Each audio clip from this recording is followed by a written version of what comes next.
Is it Izod or Izod? Izod. Izod. And where does it Yeah. come from? It's really fascinating name. I've never come across that before at all. Can I tell everybody asked me that and I still don't have an answer? Really? You still don't know?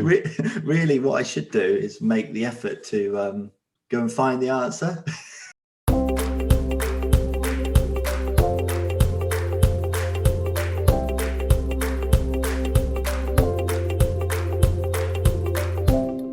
Hello, everyone, and welcome to episode 155 of the Meet the Farmers podcast with me, Ben Eagle. Now, I had to go to a funeral this week, so I missed cereals. But speaking to a few people this week, it seemed like it was a really good event, and certainly by the looks of the farming press as well. I am at least talking to an arable farmer today, Matthew Izod. Apologies, Matt, as well for saying your name wrong at the end of the last episode. I now know how to say it. Matt farms with his family in Oxfordshire, near Chipping Norton in the Cotswolds. The farm is around 500 acres, of which 250 are tenanted and 250 owned. The Izods have recently bought a small flock of Shropshire ewes, bringing livestock back on the farm. They're also part of the North East Cotswold Farmer Cluster, and have some interesting wider environmental projects on the farm as well, which we'll talk about, including beginning to trial zero-till practices in some areas to reduce soil erosion. Outside of farming, he's into his gardening, horses, Formula One, and he's getting married on the 25th of June after over 2 years of waiting due to COVID. Congrats on the wedding, Matt. Are you all set? Yeah, no, it's been a long time coming. We've been engaged since 2018 and booked the date practically the day after that we got engaged. Wow. January 2018. And I think it got it cancelled 3 months before, but onwards and upwards. And absolutely. We're really looking forward to the day. And I hope the rain stops, because I hope I haven't waited 4 years for a rainy day. I think it'd be quite fitting for a farmer to be moaning about the weather. I mean, it is, yeah, even on your wedding day, or even for your wedding day. Right. Give us a local's guide to Chipping Norton. I mean, most people, I'm guessing, will probably automatically think of Clarkson now when they think about your part of the world. Yeah. So normally the questions are, what I mentioned, Chipping Norton, are how close are you to Clarkson? Exactly. About 4 miles. Oh wow! Yeah. No, so he's your neighbour. Not quite, but we don't know Clarkson that well, but we know Caleb quite well, and Gerald. So wow. It's massive. It's a great part of the country in the Cotswolds, and we're farming in the Evenloe Valley, which it's a beautiful part of the world, and I don't leave it very often, and I don't want to, because in the in the sort of info you gave me beforehand, you do go away, but you don't go very far. No, when we go camping in the caravan, it's 20 minutes most of the time. Yeah, it's great. You can check in at 12 o'clock, you leave at 11:30. By the time you've checked in, you're on holiday. Absolutely perfect. You can be back in time for work on the Monday. There's some just really nice sites in the Cotswolds to go to. It's not a bad part of the world, is it really? No, I can't complain. Not really. Tell us about the farm. How long has your family been farming there? So Grant brought this farm in the 60s, and they'd farmed in the village previously to that. They were a dairy farm, and they wanted to expand buildings in the 60s, and they're still here, the buildings, so not very modern anymore, but so that's what he brought. And the story goes that his mum gave him some cash to go to the bank, and instead of going to the bank, he came here and put a deposit down on the farm. Oh, really? Which didn't go down very well. But it didn't.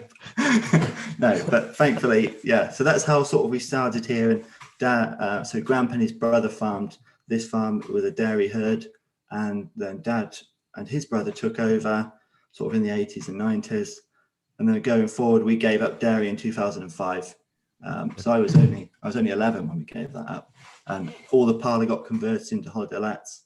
And going forward, then we were arable up until today, really. And we bought some 16 Shropshire ewes. Yeah, you've got some stock back now. Small to start with, but wait a few years. We had some sheep over the winter with a local farmer, and it just spurred the idea of maybe I should have a go at this myself. Okay. But he had a few more than me. Okay. Know where it'll go. Your rotation, what's in the usual rotation, and any cropping challenges in particular that you have where you are? So yeah, like many arable farmers across the country will predominantly focused on wheat. That's our main staple crop we're growing, and so we're now growing wheat and beans. Oilseed rape's just coming back into the rotation. We had a few issues with that before, but yeah, we've changed a few practices and we'll go back to rape. Also, we've tried linseed in the past, but that was a challenge. And just, yeah, we don't have any weed competition with linseed. So unfortunately, that one has been dropped from the rotation, and we've brought peas into another as a break crop. And the peas that we're growing are an alternative to potatoes for crisps. So it's a real nice thing to be growing something that's actually, as an arable farmer, you're slightly disconnected from the food chain, which it sounds a bit odd. Yeah. We just grow a commodity that goes into the food chain, I always feel. So it's nice to have something that directly goes into a packet. So it's, so that's my, and we're growing a bit of spring barley and winter barley as well. And we don't have a fixed rotation as such. And the last 2 autumns have been quite wet, so the rotation is completely out the window. And we've just had a big reset this year. And sort of going forward, we're trying to get some of the fields back into a break crop with some beans or peas. Really, that's the answer. What's your prediction for when combines will start rolling this year?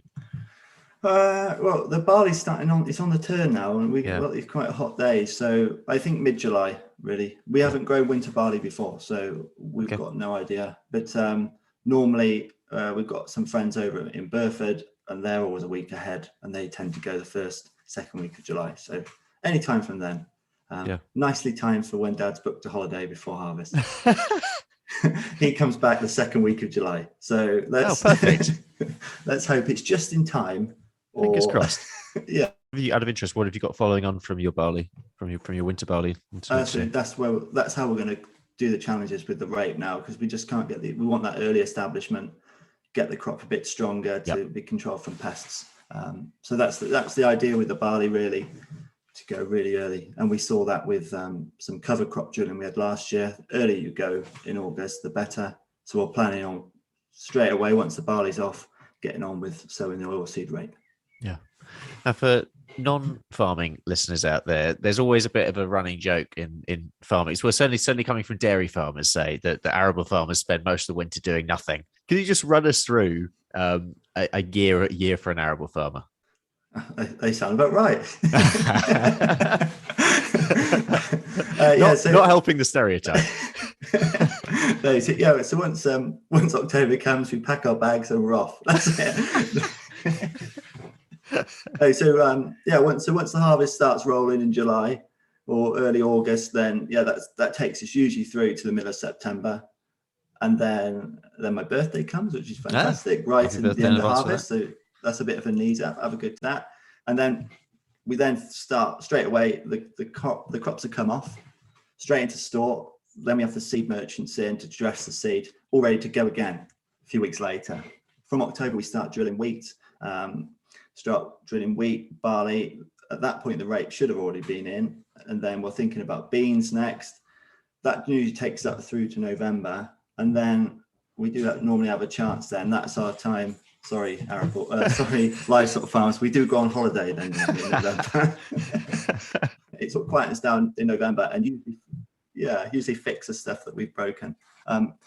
Dad and I, then that's where we try and get a lot of off-farm work, really. That's what we're trying to do. My uncle runs a building company, so I go and do a bit of labouring for him, which is great in the outdoor weather. But it is just that bit of extra income that helps us. And we have a few winter projects, and that's it. So last year we had a grazier come onto the farm for the first time. So he was grazing cover crops.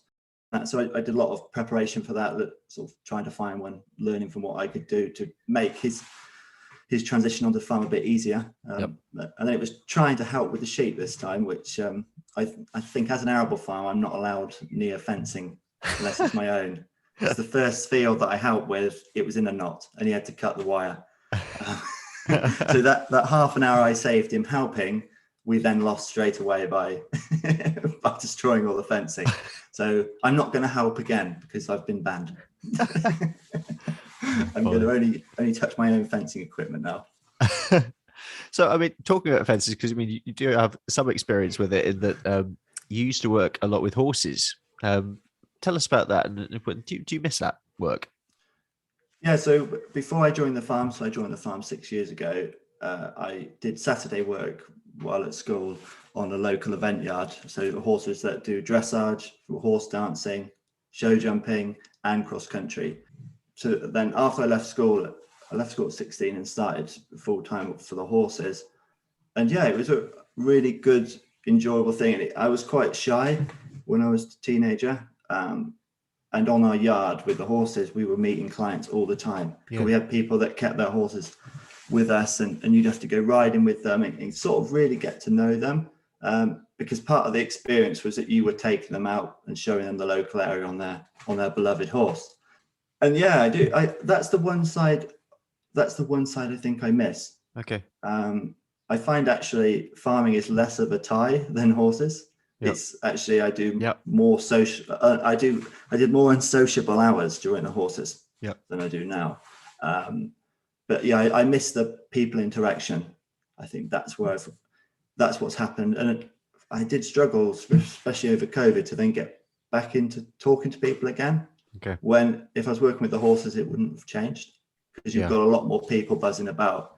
And it's just that's the only thing I miss about it. But I'm still in touch with the guy I work for. He delivers now the horse milk onto the farm, so it's so we still get on really well. So it's nice. There's still a link there. That's nice.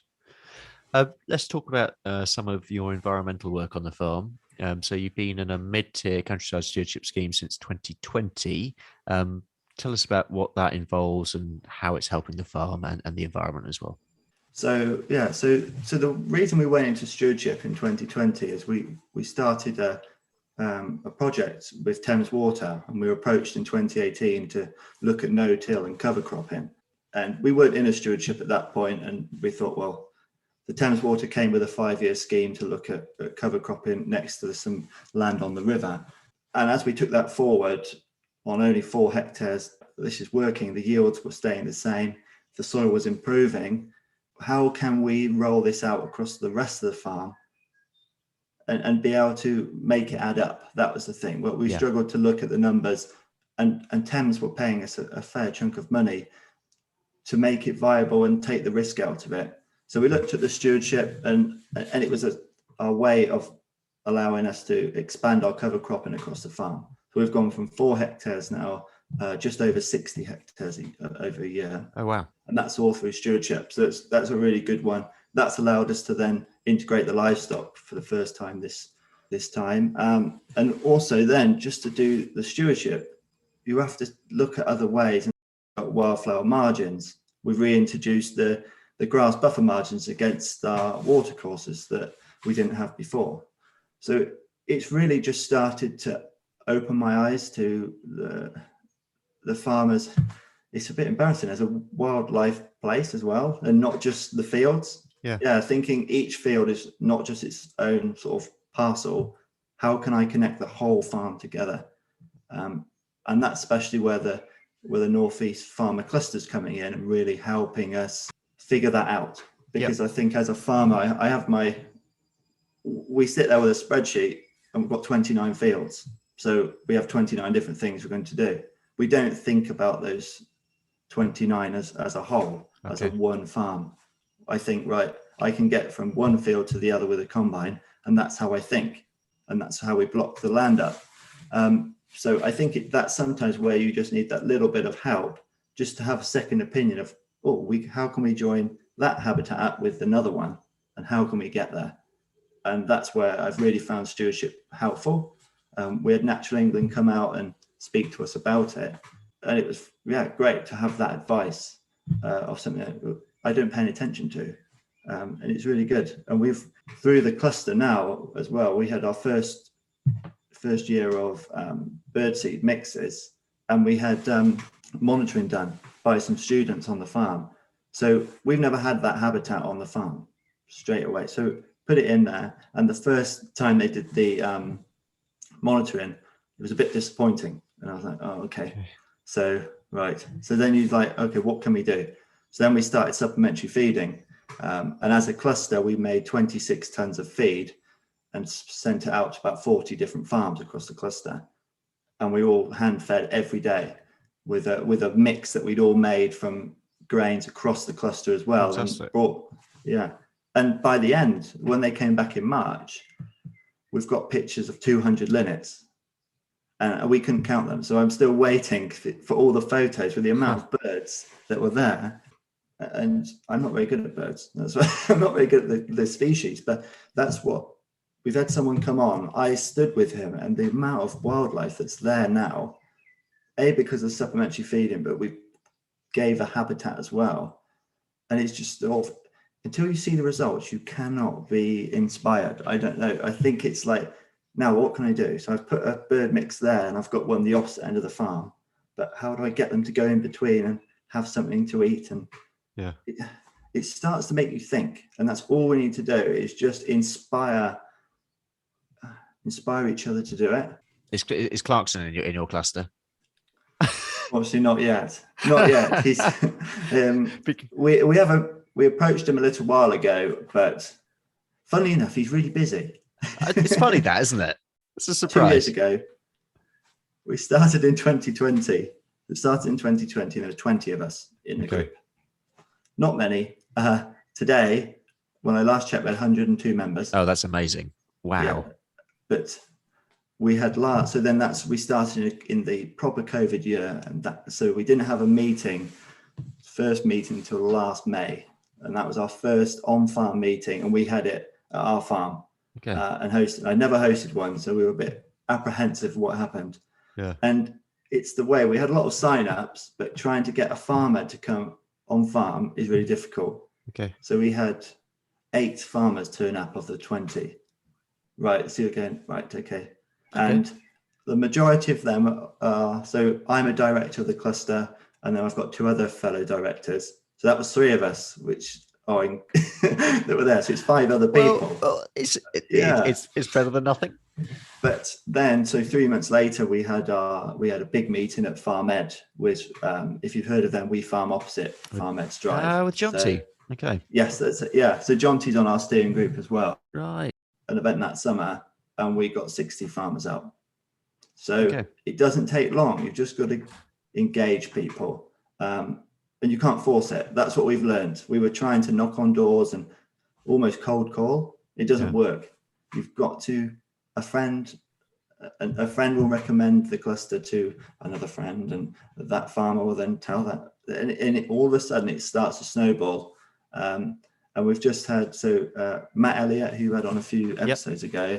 Yeah, so we spoke to him, and he's interested, and we're hoping that he will join because he farms near Jonty, and we'll just start to get them. Everybody's starting to think the same, so let's start to collaborate. And it's just, how can we help the transition, especially as we're coming up through BPS, of how can we start to get people funding and collaborating with each other, sharing equipment and all that. It's just started to facilitate that conversation more than anything. Oh, that's so inspiring. I mean, you mentioned BPS there. Have you got a sort of transition plan for the farm? If you'd asked me a year ago, I would have told you elms is the answer. Yeah. That's exactly what I would have said. And I don't know if you hear this often, but I don't know anything about elms because there's nothing out there, unfortunately, not massively. Yeah. So I've seen that as an opportunity, right? I need to work sort of a plan going forward. So diversification is the only one, I think, is moving away from farming. Unfortunately, is the way forward. I think on our farm, we live in such a great area that our holiday let does really well. We're really pleased with it, and it makes consistent profits. Okay. And it's then adding to the local economy and everything. So it's brilliant in that respect. And we'd like another one. That's what we'd like to do. But it's just And then we've also talked about that we enjoy campsites. So why don't we have a campsite? It's the cost of the infrastructure. That's the worry. Yeah. And so we're getting to a point now. So we had a business restructure when I joined the farm 6 years ago. And so we sort of had a restart. Dad had to heavily invest in the farm. And so it's really taken us sort of 5 years to really get going again. And yeah, the farm got considerably smaller, and it's a difficult one. And I don't like the uncertainty with BPS going is really difficult. And to add to the rented land, we're on a 1 year FBT, which is great for, it's great for long term. So that was also something that I missed from the stewardship, gave us the option then to go to the landlord and say, can we have a 5-year agreement? So now we've got a longer term plan. Yep. So it's just trying to really get nailed down how we're going to do it. And unfortunately, like many across the country, I'm stuck. Where are we going to get a big proportion of our income from? Yeah. But it's, I was quite negative last year about it, and DEFRA brought out a Your Farm in Future program. And they were doing, every week we were meeting up on Zoom with other farmers, and I talked to farmers from all over the country, and the best place to get advice is other farmers, but not from your local area, because you already see what they're doing. Okay. You need different opinions.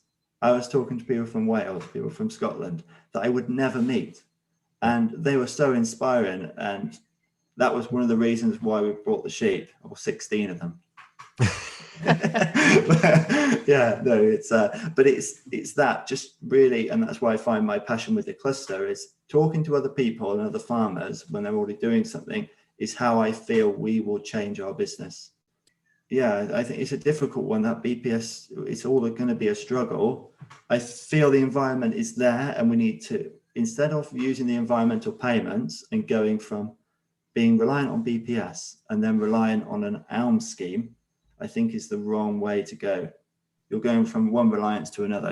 We can't do that on our farm, definitely. You've got to strip the costs right back, but there's only so much we can do. And we're getting there slowly, but I can't see at what point do you not have a crop if you don't strip the cost right back. Where are we going next? You wanted to talk a little bit about regen. And sort of the idea that, perhaps, and it does, I certainly get this feeling, and I mean, Groundswell is in a couple of weeks, which I'm really looking forward to going to. This is also a subject that we're talking about on the Kite podcast in a dairy context later today, actually. But I mean, do you feel any pressure from the industry that everyone should be doing regen in inverted commas, and B, I suppose, whether that means doing it in a certain way? Yeah, I think definitely there's this, where social media is really bad is it really, like 3 years ago, I said to Dad, right, we want to try no-till. We can't move any soil. So I was going, and I was going online and seeing how everyone was doing it, and it was perfect. Yeah. Not realizing that we don't post our bad points online, because it's not how it works. And I felt this real pressure that-that's what I wanted to do. It looked really cool. They all got small tractors, massive, great big machinery, which got me quite excited. And I was like, right, well, that's what I want to do. So we sort of had a real hard learning curve, because Dad was going, we can't do that. The soil's not ready. We need to do what I've done before. And I'm going, no, we must do nothing. We must only plant the seed. We were sort of, never fell out about it, but it just created so much sort of tension, and we just got it all wrong. And then we went, it didn't work. And I felt this real pressure, and I can't really stand labels of it. Like, are you I'm going to be quite a big statement. Are you a regen farmer if you're still using chemicals? I don't get it. And what are we regenerating? We don't know what was there before. Yeah. But I can see where they're coming from. The soil is in a bad state. We know the bad parts of our farm need to be improved, and they need to be improved for the wider environment, but also to make our bank balance better, it needs to get better. And how do we do that? So I use the information that's out there to try and just help us at least do some of it. And I forget to name the 5 pillars that Groundswell sort of put out there, and they're right. They are right. But I always felt the pressure, you must do all 5. Mm-hmm. But you just take 1 or 2 and you can start to move in that direction. And I think that's where I felt the pressure. And that's no one putting pressure on me. There's just this pressure from the outside world. Sort of, you're reading about it, and it's this glory, the golden age of the no-till drill or something like that. And it's everybody's got fantastic crops and they're doing it at 1 litre an acre or something like that. And so we've tried it, and it has worked. It worked on some of the land, but we've got other bits of how, if we carry on just not moving the soil, we won't have a crop. So we've got to find a way to do it with the less tillage at the less cost. And that's how we're starting to pick from different techniques of how we make it work and how we do the transition. Okay. And I find it really difficult, and it's what we have. If you go on the cluster website and it says we will create a regenerative agricultural landscape. And when we wrote it down, I was like, we're already excluding the people that don't want to do it or don't feel the confidence in it. And not want to do it is the wrong word. It's the confidence to try it. We need to be inclusive and encourage people, like, okay, so you're plowing for whatever reason you plow for, your farm better than I do, but how can you reduce your plowing? How can you reduce deep tillage and get to this point? Everybody's got to be able to just feel confident and take their own risks. We all run a completely different business, and we always forget farming is a business. And I can't really, it really frustrates me. It's got me a bit sort of flustered now of the pressure that we're seeing from an outside industry. Of we're all completely different. Yeah, life away from the farm. How often do you get away, and what do you like doing when you're not on the farm? I've got sort of a small circle of friends which are not involved in farming at all. And it was great. They didn't ask me any questions about farming until Clarkson's farm came out. And now, one of them lives in Chipping Norton, and he's a massive fan of Caleb. I'll send him the link to the podcast, and I'll have to buy him a pint for saying that. But but that's what I like, to get away from it completely. I'm quite good at like just switching off from farming completely. That I'll put the tools down and that's it.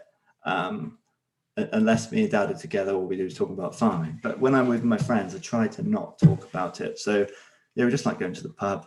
I just used to like, when I had before we had Finley, our little boy, we tended a bit more time to go to the football. We used to go and watch Oxford United, and I don't know anything about football, but it's sort of a good day out, and you get behind the team and you're shouting in the crowd, and it was a real good one. And caravanning is one of the big ones, really. That's where we're always going. And we go to Cholby, one of our favourite places to go to. I think it's about 8 miles. Nice. You pull up, but you go through the barrier and you wouldn't know. Yeah, you're in a different world. Yeah, it's a completely different world. Yeah, it's just trees and grass around you. There's a park for Finley. There's a big woods, and we're just completely chilled out. Yeah, I used to do a lot of more horse riding, but I've sort of I was going to say recent years. Okay. Yeah, I had quite a nasty fall and broke my back, and that was blimey. Yeah, so that was wow. I was sort of already going, oh, this is too much hassle. Like, I don't have time.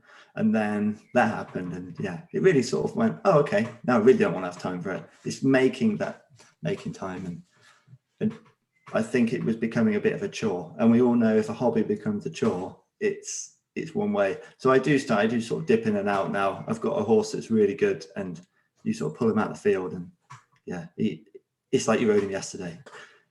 I just try and get completely away from the farm if I can. And even if that's just literally going to the pub, sitting with your mate and talking about world issues. Yeah. And we all like to sort of try and put the world to rights. Yeah, that's it. Yeah. Over a pint. There's nothing better than that. Yeah. So other than getting married, of course, very, very soon, what's next? What's next for you? So, I just hope I want to become a shepherd. I just wanted to become a shepherd. And yeah, I'm just looking forward to getting the marriage up. It feels bad, out the way. That's what we Yeah. say. Been looking forward to it now, and I make plans as we go, really, and see where we go. Yeah, I'd like lots of opportunities are coming up with the farm, and now already getting some animals. I've taken on about 20 acres of grazing. I don't need that much for the sheep yet, but it's that the opportunities come when you've got the right sort of kit. That's where I put a lot of focus. I'm just really enjoying the sheep, and they're not a massive enterprise at the minute. Yeah, it's always money one way with animals. It's just buying them and then buying stuff. Yeah, that's where we're putting our effort, really. And once we've got married, once harvest is over, I think the wife wants to go on holiday, do our November break. Nice. Sounds good. We always finish the show with the same two questions, which I'm going to ask you now. The first is, if you have a message for the public, what would it be?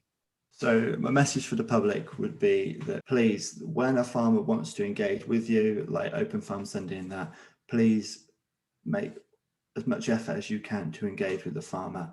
We're really trying as an industry not to tell you what we want you to do, and come in and learn what we're doing. And on our farm, that's what I really want to do, is encourage people to come on farm and just learn all about what we're doing. I'm not there to tell you what to do. We are just normal people that have a job as a farmer. And yeah, we are still a consumer when we go get our food as well. And it's just, please don't feel alienated by the farming press of back British farming. It's, please, we are normal people. Come and see us and engage with us when you can. Brilliant. And finally, a message for farmers. It's the same as well. So farmers, please, collaborate with each other, talk to each other, and let's support each other through this next transition. But it's going to be a tough few years in the industry. We're seeing that already with inputs and the pressures from the powers that be. Try and support each other through this transition. And if you haven't spoke to your neighbour for a little while, pick up the phone or go and knock on a door, because that's the biggest thing. That's helped me massively from meeting other farmers. And I'm sure someone will appreciate that, and you'll make their day just spending 5 minutes of yours with them. Well, thank you, Matt. We'll leave it there. But yeah, thanks for going on. And yeah, honestly, massive congrats on everything you've done so far and everything you're going to do. I'm sure it's a challenging time, but we'll all get through it. And good luck for the wedding, mostly. Yeah, thank you very much. Yeah, looking forward to putting my suit on finally. But I've managed to stay in the same size for the last 4 years. I was going to say, I hope it still fits. Delay in your marriage is the best diet pill. That's one. Thank you very much for listening. As always, please do subscribe to the show on whatever podcast platform you're using so you don't miss any future episodes. Next time, we're not actually heading too much further away from Matt. We'll be in Gloucestershire speaking to a farmer who potentially holds the record for the most diversifications that I've ever seen on the podcast. The list is quite impressive. Reece Keane will be with me. Please join me then. I'm Ben Eagle. This has been Meet the Farmers, and I hope you'll have a great week.